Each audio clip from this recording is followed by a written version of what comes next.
Hey there, Trailblazers fans. Welcome into episode 2 of the 1977 podcast, a podcast named in honor of the 1977 world champion Portland Trailblazers. I'm your host, Chris Burkhart, bringing you the info here today as we kind of recap the preseason. The Blazers wrapped that one up with wins over the Kings, Ratio Farm and the Utah Jazz. Took the L in Seattle against the Clippers, but you know what? We're going to talk about the good, the bad, the ugly, what we saw from a couple of our favorite Trailblazers in this one, what stood out, and have some fun doing it. Of course, if you guys want to get in on the conversation at all, send me questions, your comments, your concerns. You want to tell me how good the pod was, how bad the pod was, I don't care. Just go on over to X or Twitter, whichever one you want to call it. Type in Chris J. Burkhart and you can find me there. And of course, as a new wrinkle to Blazer coverage this year, you can find me 2 hours before tip-off with Blazers Game Day live on Rip City Radio 620, your home of the Portland Trailblazers. Those will also be live on YouTube, as will the fifth quarter, which will be after every single Trailblazers game live on YouTube and Rip City Radio 620. So you can carry on the conversations with me there as always. But we got to jump right into this one, get to the meat of what everyone wants to talk about, and that is the NBA preseason and how your Blazers looked. And we're going to start right off the top with Scoot Henderson, right? With Scoot, it was an interesting little preseason. Got the starts there with Anthony Simons out of the lineup. Ant didn't play the first 3 preseason games, made his debut there against the Utah Jazz. And for Scoot, he had his ups and he had his downs. He had moments where he looked really good. He had moments where he looked really, really bad. And as I told my friends over at the Trailcasters podcast over on their Discord, with Scoot, I'm not worried, but I'm cautious. I'll say it again. I'm not worried, but I'm cautious because there's just a couple things about him that I didn't like during the preseason.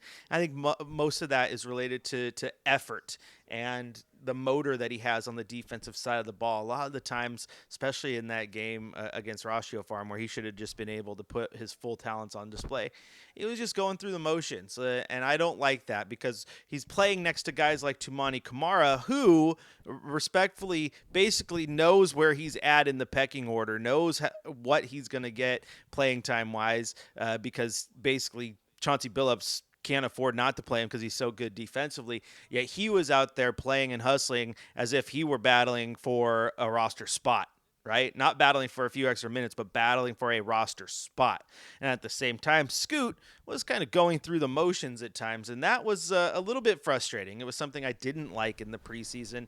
A lot of just sitting back, letting it go 4-on-4, 4-on-5 defensively in transition, not trying to fight through picks, not closing out on defenders, and then offensively just making bad shot decisions, having terrible shooting nights multiple times. I mean, that game against LA, he was like 4 of 16 or something like that. Like, you got to be better from your point guard. And still kind of doing that thing where he takes off too early when he attacks the rim and just gets kind of put in no man's land with whether it's, hey, do I have the strength to still get this shot? Am I going to try to pass out of it while I'm already in the air? Just a few little mistakes there.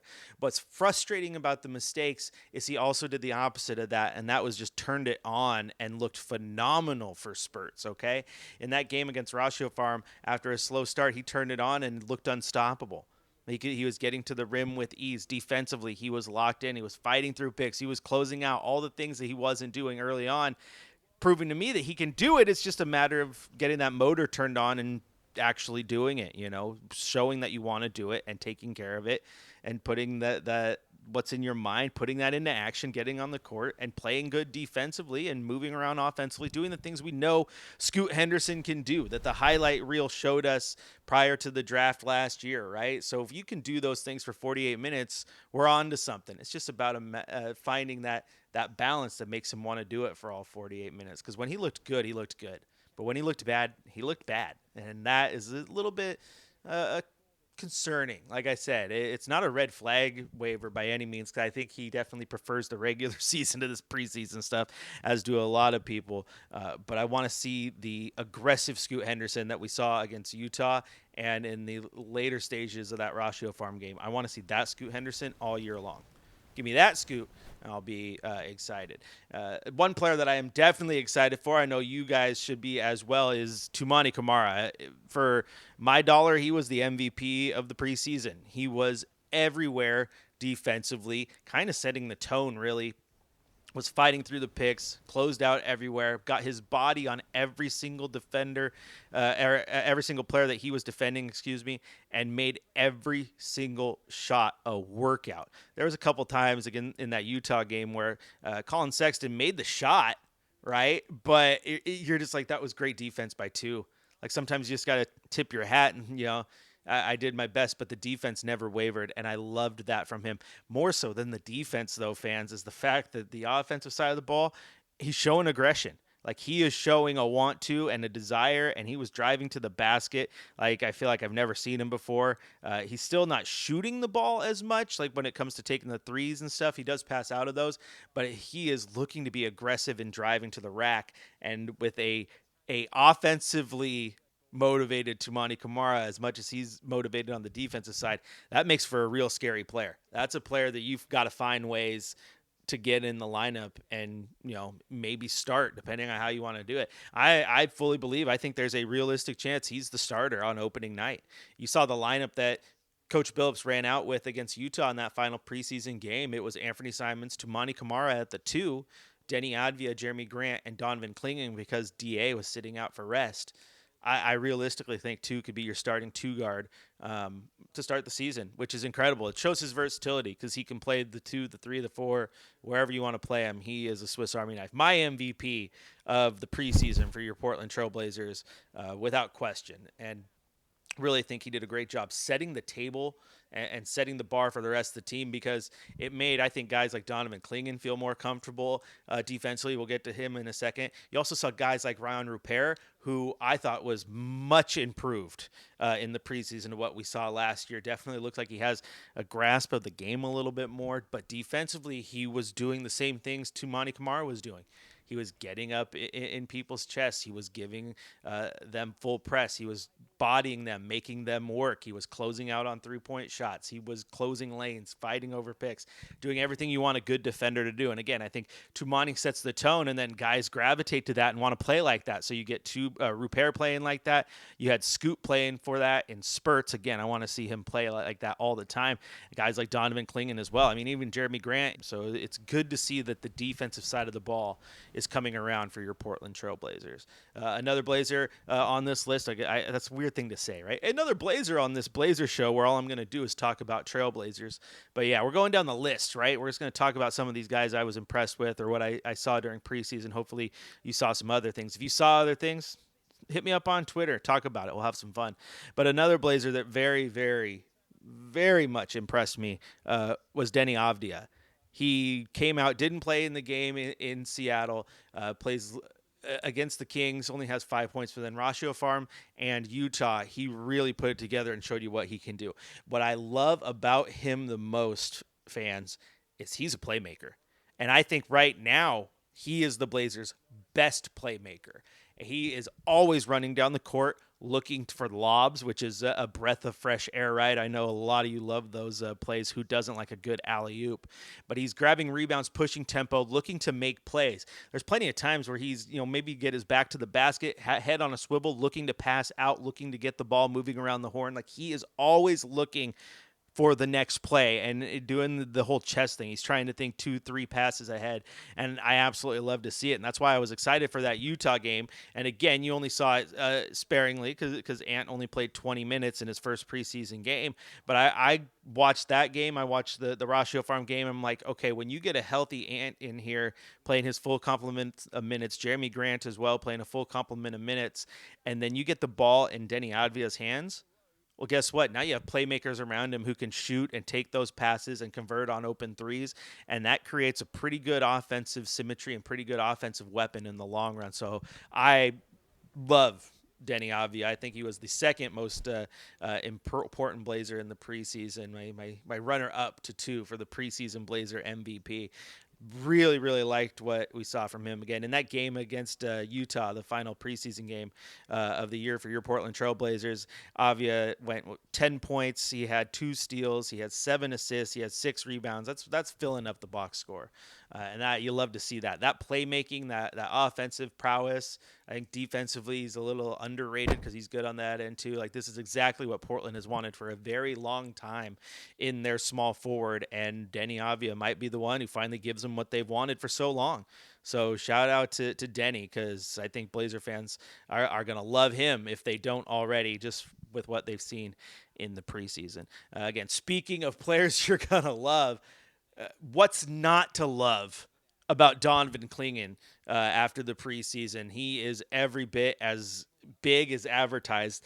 I was saying on game day in the fifth quarter, what I really wanted to see in that first home game of the preseason was just how big he is, because everyone tells you, oh, he's big, he makes other big guys look small, and he absolutely does. Let me tell you what, Ratio Farm had a player on their roster listed at 7 foot. He was probably just a little bit shorter than that, but he stood next to Dwop Reith, and he looked every bit of 7 foot.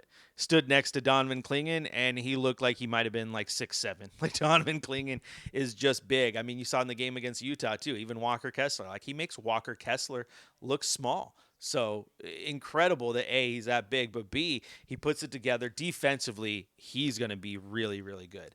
And he's had a couple of blocks in the preseason where he doesn't even lift his feet. All he does is just put his hands up and, puts a cap on the shot. And then rebounding wise, he's got a big body, but he's also got a little bit of that knack of where to be when the ball's coming off the rim. And he put that on full display in that game against Utah when he had 20 rebounds in 24 minutes of action. That is absolutely incredible for the rookie. He also chipped in 14 points. I'll tell you this much: if the Blazers can get 14 and 20 out of Donovan Clingan, yeah, things are looking up. Things are looking up. Where I think the balance becomes pretty hard for DC is the fact that DA sat out this one for just preseason rest, and Donovan does look much more comfortable playing with that starting lineup. Like he looked more comfortable next to Grant, Avia, Tu, and Ant than he did coming in the bench rotation. And I think that will come with time and the things he learns playing in the league. He needs playmakers around him though, because he's not a massive offensive weapon. A lot of his baskets are coming, right there at the rim for easy layups or dunks. He did make an attempt a couple 3-pointers, but that's not his game right now. And he's definitely not the mid-range shooter that DA is, right? So you got to have some offensive weapons around him. And when you do, it leads to good things. Case in point, in that game against Utah, he had multiple assists in the first quarter, just in transition, gets the ball and draws defenders, kicks it out, gets an offensive rebound, kicks it out, get the open three. So you love to see that he's getting the work on the boards, getting the ball back out, resetting the offense, and it's paying off with easy points for your Portland Trailblazers. That's exactly what they want from him. That is who he is. Don't be anything more, right? You do not need to be you don't need to be Nikola Jokic, right? You don't need to be DeAndre Ayton even. You don't need to be Karl Anthony Towns. You don't need to be Rudy Gobert. You don't need to be any of these guys who are great centers in the league right now. You just need to be Donovan Clingan. Go play your defense, right? And you're going to set up the Blazers quite well in the long run. Love what I saw from him. And yeah, he's absolutely a giant human, which is pretty nice for the Blazers. If they roll out that lineup to start the season of Ant, Tu, Advia, Grant, and DA, that's a pretty big starting lineup. Portland hasn't seen that one for a while. And even if Clingan's coming off the bench, that still helps. If he's coming off the bench, that's because DA's starting, and that will probably be the case. DA was pretty quiet in the preseason, but I think that's okay. He wasn't asked to do too much offensively. He was just getting in his reps here and there. Even against Ratio Farm, he wasn't super involved, trying to get some of the other guys, I think, just a little more involved, because you know what you got from him. He was 6 of 8 shooting against Ratio Farm, 13 points, 8 boards, but he only played 17 minutes. That's really good production in that limited amount of time. You give him his full complement, he's going to continue to fill up the box score.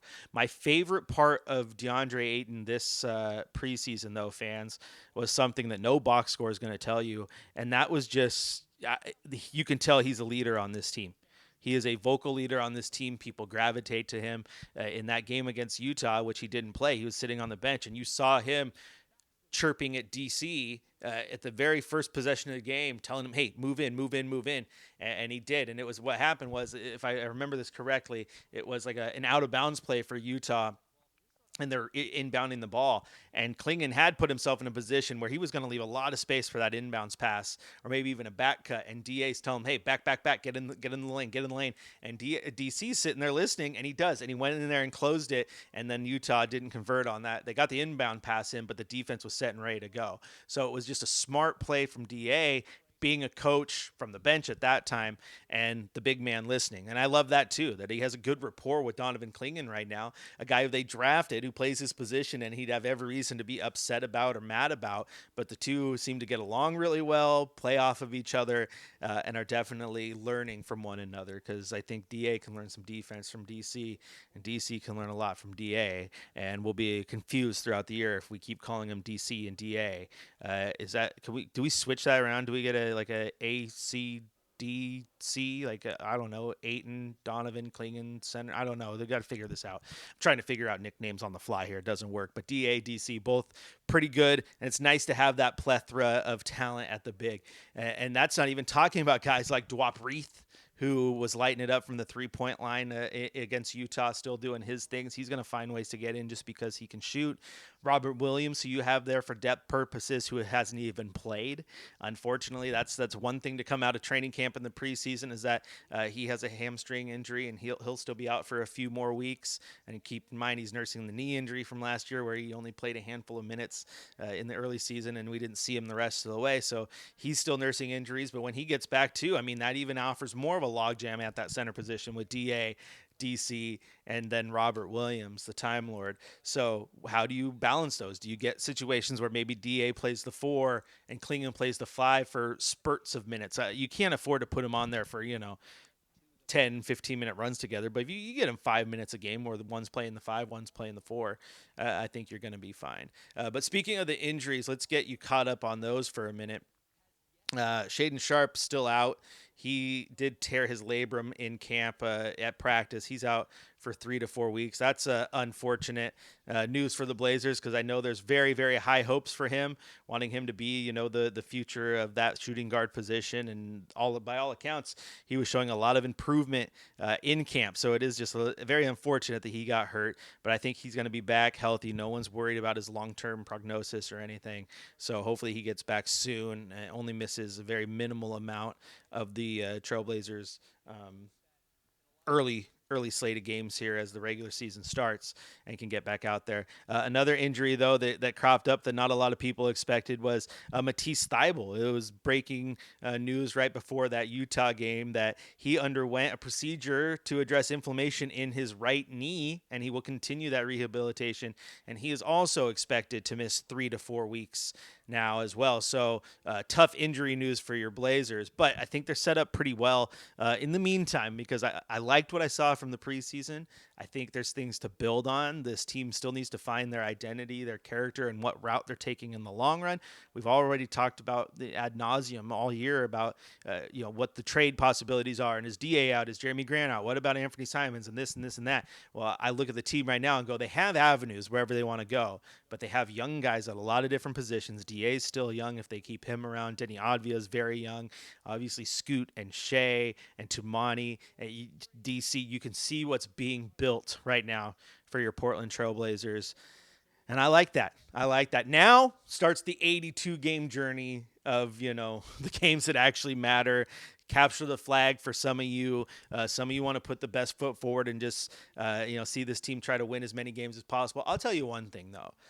If the tank is a thing and this team doesn't win as many games or whatnot, I think it's going to be a different type of feeling, though, than it has been the last 2 years. I think the last 2 years you felt just like despair.